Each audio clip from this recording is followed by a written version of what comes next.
Hello friends, good morning, Radhe Radhe. সকালবেলা দেখো আমার গপুকে দিয়ে তোমাদের ভিডিওটা শুরু করছি। আজকে হচ্ছে সোমবার, আর এখানে মা গপুকে ঘুম থেকে তুলেও ফেলেছে। ওকে সিঙ্গারুক করানো হয়ে গেছে। এবার মা গোপুসোনাকে ভোগ দিয়ে বেরিয়ে আসবে ঘর থেকে। মা এখানে দেখো গীতা প্রণাম করছে। মা প্রত্যেক দিনই গীতা প্রণাম করে। আমি মা এভরিডে গীতা প্রণাম করি। এটা আমাদের প্রত্যেক দিনের অভ্যেস। যত বছর ঠাকুর পুজো হচ্ছে তত বছরই, ছোট থেকে অভ্যেস এটা।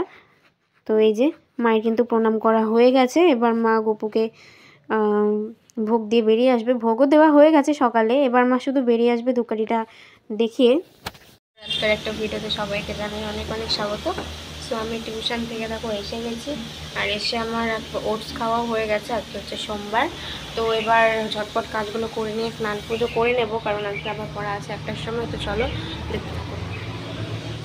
সো বন্ধুরা, আজকে কি রান্না হচ্ছে দেখো, আমার ফেভারিট আলু চচ্চড়ি রান্না হচ্ছে। কিন্তু মাকে বলেছিলাম যে বড়িটা আর মটরশুঁটিটা না দিয়ে যদি নর্মাল করতে আরও বেশি ভালো লাগতো। কী বলতো, আলু চচ্চড়ি তো আমার এমনিতেও ফেভারিট, কিন্তু সেটা সব রকম তরকারি মানে সবজি দিয়ে ভালো লাগে না। যেমন বড়ি দিয়ে আমার আলু চচ্চড়ি ভালো লাগে না। আমার শুকনো শুকনো যেটা নর্মাল রান্না করা হয় বাড়িতে সচরাচর, তো আমার সেই আলু চচ্চড়িটাই ভালো লাগে।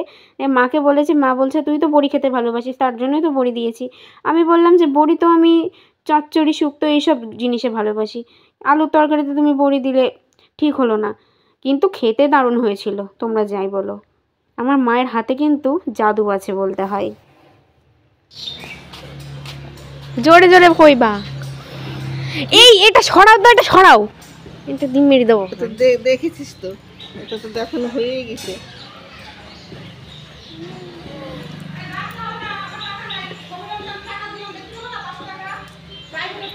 তাহলে আমি কি বলবো বল?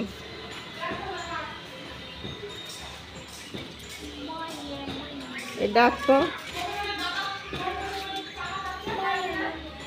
কিছু একটা বলবো ভেবেছিলাম, কিন্তু এখন সময় খুব অল্প। তারপরে কাঁচাকুচি আছে, এগুলো শুকাতে হবে, আবার রান্না চাপাবো। অনেক দেরি হয়ে গেছে। ও বিকেলের দিকে যদি ভিডিও করে তখন কিছু বলবো। এখন খুব বিজি। হ্যাঁ, এখন খুব ব্যস্ত। বাই। তো গাইস, পুজো করা কমপ্লিট। আজকে সোমবারের পুজো ছিল। প্রসাদও তুলে ওখানে ঢাকা দিয়ে রেখে দিয়েছি। আজকে মিষ্টি দিয়েছিলাম পুজোতে। এই যে, আর বাইরে দেখো কি রোদ, কি রোদ। তো গাইস, তারপরে দেখো মায়ের তো এইভাবে কাচাকুচো করা একবারেই নিষেধ, কারণ মায়ের তো ক্ষমতাই নেই এইভাবে কাচাকুচি করার। আর আমি কাচতে পারলেও আমার কাচা ঠিকঠাক হয় না, মা পছন্দ করে না, আর আমাকে কাচতেও দেয় না, কারণ আমার কাচা এখনও ঠিকঠাক হয় না, আর আমি কাচতেও পারি না সেরকম। তো কিছু করার নেই, মাকেই বাধ্য হয়ে কাচতে হয়। মা আগের দিন ভিজিয়ে রাখে, মানে যেদিন কাচে তার আগের দিন জামা কাপড়গুলো ভিজিয়ে রাখে সার্ফের জলে, তার পরের দিন কেচে ফেলে। এইভাবেই মা কাপড় কাচে। কিছু করার নেই, মা যেভাবে পারে সেভাবেই কাচে। যেহেতু মায়ের কাপড় কাচা বারণ, তাও করতে হয়। আর যে জামাটা মামাকে দেখাচ্ছে, এই জামাটা হলো আমার একটা ভালো জামা, ভালো টপ। তো টপটাতে কি করে যে মানে কেকের ক্রিম টাইপের কিছু একটা লেগে গেছিলো, সেটা আর আমার খেয়াল নেই। যত সম্ভব টিচার্স ডের দিন আমি পড়ে গিয়েছিলাম টিউশনে, তো ওখানে হয়তো বান্ধবীরা কেক মাখিয়ে দিয়েছিল। তো সেই কেকের ক্রিম যে লেগেছে, কিছুতেই উঠছে না জামাটা থেকে সেই দাগটা। তো আমি মাকে বলছি দেখো তুলতে পারো কিনা, ভালো টপ পরাই হয় না। আর এখানে মা গেছে আমার উপরে রেগে, কারণ আমি মাকে একটু জ্বালাচ্ছিলাম, আর দেখো মা আমাকে বালতি তুলে মারার মতো করছে। তো তারপরে মায়ের সাথে অনেক যুদ্ধ, দ্বিতীয় বিশ্বযুদ্ধ, প্রথম বিশ্বযুদ্ধ, পলাশির যুদ্ধ সমস্ত কমপ্লিট করে আমি বসে গেছি খেতে। ছিল পালং শাক আর আলু চচ্চড়ি। আর দেখো গাইস, এখানে হবে আজকে পুলি রান্না হবে। আমি মাকে বলেছিলাম যে মা চুষি করতে, কিন্তু মা চুষি না করে পুলি করেছে। তাও আমি খেয়ে নিয়েছি, কারণ ওই যে আমার পুর ছাড়া পুলি ভালো লাগে, তোমরা হয়তো জানো, মানে যেটাতে একদমই পুর থাকে না।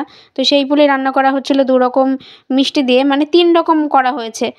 একটা হচ্ছে নারকেলের চাচি, একটা হচ্ছে মিষ্টি, আর একটা কাঁচাগোল্লা, 3 রকম করা হচ্ছে। আর এখানে দেখো দুধ জাল দেওয়াও কিন্তু হয়ে গেছে। গাইস, আজকের ভিডিও এই পর্যন্তই ছিল। কেমন লাগলো অবশ্যই জানিও। ভালো লাগলে কী করতে হবে? লাইক, কমেন্ট, শেয়ার এবং সাবস্ক্রাইবটা মাস্ট। তো চলো, দেখা হচ্ছে কালকের অন্য একটা ভিডিওতে। কালকে যাব গঙ্গা স্নানে, সেই ব্লগও আসছে তোমাদের। তো চলো, সবাই ভালো থেকো, সুস্থ থেকো, সাবধানে থেকো। Bye bye.